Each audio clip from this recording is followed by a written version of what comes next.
بسم اللہ الرحمن الرحیم۔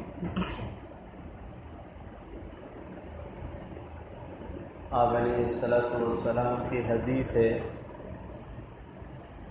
ما من ایام احب الی اللہ ان یتعبد له فیها من عشر ذی الحجہ یعدل صیام کل یوم منها بصیام سنة وقیام کل لیلۃ منها بقیام لیلۃ القدر۔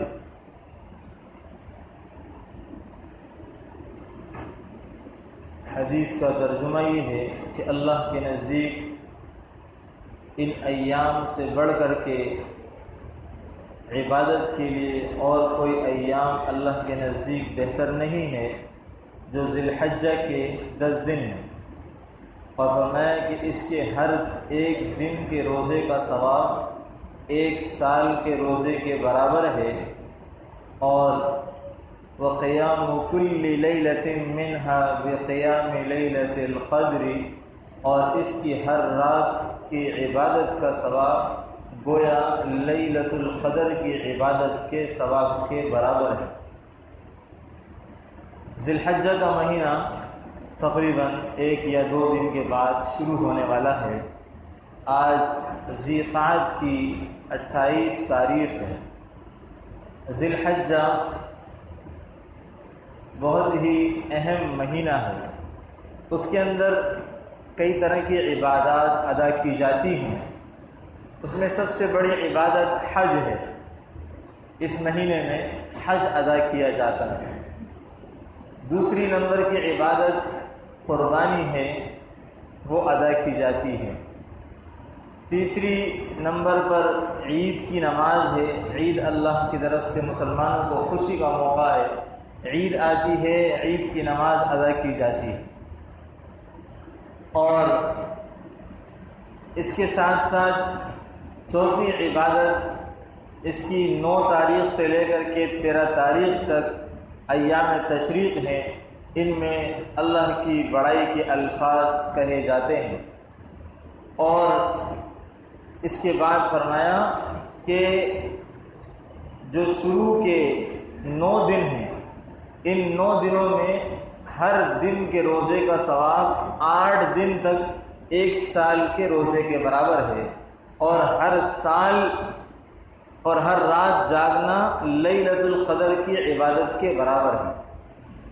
یہ 1 ذی الحجہ سے 8 ذی الحجہ کی رات تک کا ثواب ہے۔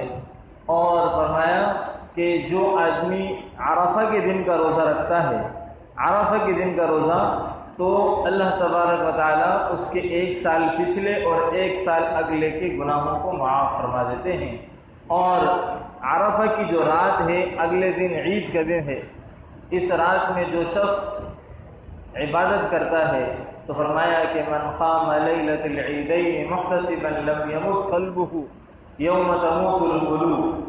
فرمایا کہ جو شخص عیدین کی راتوں میں جاگ کر کے عبادت کرے تو اس دن اس کا دل مردہ نہیں ہوگا جس دن لوگوں کے دل مردہ ہو جائیں گے، یعنی قیامت کے دن۔ اور اس کے اندر دوسری عبادت جو مستحب درجے کی ہے، ان لوگوں کے لیے جو قربانی کرتے ہیں، قربانی واجب ہے، قربانی کر رہے ہیں، ان کے لیے مستحب حکم یہ ہے کہ وہ اپنے زائد بال بغل کے، زیر ناف، مونچھے اور اسی طریقے سے سر کے بال، داڑھی کے بال نہ کاٹیں، اور جب قربانی ادا کر لیں پھر اس کے بعد کٹوا لیں۔ یہ مستحب عمل ہے، کرنے میں ثواب ہے اور نہ کرنے میں کسی بھی قسم کا کوئی گناہ نہیں۔ تو کئی ساری عبادتوں کو اس مہینے نے گھیرا ہوا ہے۔ تو یہ مہینہ اللہ کے نزدیک بہت زیادہ بڑا مہینہ ہے، عبادت کے اعتبار سے بہت بڑا مہینہ۔ اور ایک حدیث ہے جس کا ترجمہ یہ ہے کہ آپ علیہ الصلاۃ والسلام نے فرمایا کہ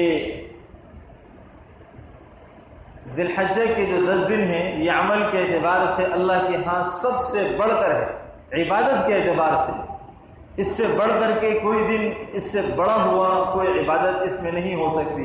تو اللہ کے رسول کے صحابہ نے پوچھا کہ کیا اس دن میں جہاد کرنا بھی افضل نہیں ہے؟ فرمایا کہ ہاں، جہاد کرنا اس شخص کے لیے افضل ہے جو مال اور جان لے کر کے نکلے اور مال اور جان دونوں اللہ کے راہ میں خرچ کر دے، اور جب وہ واپس وہ نہ ہو سکے تو فرمایا کہ ایسا آدمی اللہ کے نزدیک عبادت جو وہ جہاد کی کرے گا وہ اور بڑھ کر کے ہوگا۔ مگر دوسری عبادت میں فرمایا کہ اللہ کے رسول علیہ السلام نے کہ اس دن نے پوچھا کہ کیا عمل کیا جائے، تو اللہ کے رسول نے فرمایا روزے رات کی عبادت کے علاوہ تسبیح، تکبیر، تحلیل اور تحمید کی کثرت کی جائے۔ تکبیر اللہ اکبر، تحلیل لا الہ الا اللہ، تحمید الحمدللہ اور تسبیح سبحان اللہ، ان کا ورد کیا جائے۔ تو اس میں سب سے بہتر یہ ہے کہ تیسرا کلمہ پڑھا جائے، تیسرے کلمے میں تسبیح، تحمید، تمہید، تکبیر سب چیزیں آ جاتی۔ تو ہم کوشش کریں کہ ان ایام کو جو شروع ہونے والے عبادت کے ساتھ گزاریں، اپنی زبان کو ان کلمات کے ساتھ رطب اللسان رکھیں، گناہوں سے بچیں۔ سارے دنوں کے روزے نہیں رکھ سکتے، ایک ایک دن کا چھوڑ کے روزہ رکھ لیں، اور یہ بھی نہیں ہو سکتا تو کم از کم 3 سے 4 دن روزہ رکھ لیں، یا 2 دن روزہ رکھ لیں، ایک جو ہے ذی الحجہ کا روزہ رکھ لیں۔ اس طریقے سے کوئی ترتیب بنا کر کے ان ایام میں ان ایام کی قدردانی کی جائے۔ اور سب سے اگر اعمال نہیں ہو سکتے، روزے نہیں رکھے جا سکتے اور راتوں کی عبادت نہیں ہو سک رہی، تو کم سے کم درجہ یہ ہے کہ نمازوں کو ان کے اوقات میں پڑھ کر کے ہر طرح کے چھوٹے بڑے گناہوں سے بچا جائے۔ اللہ تبارک و تعالی ہمیں ان اعمال کی کرنے کی توفیق نصیب فرمائے۔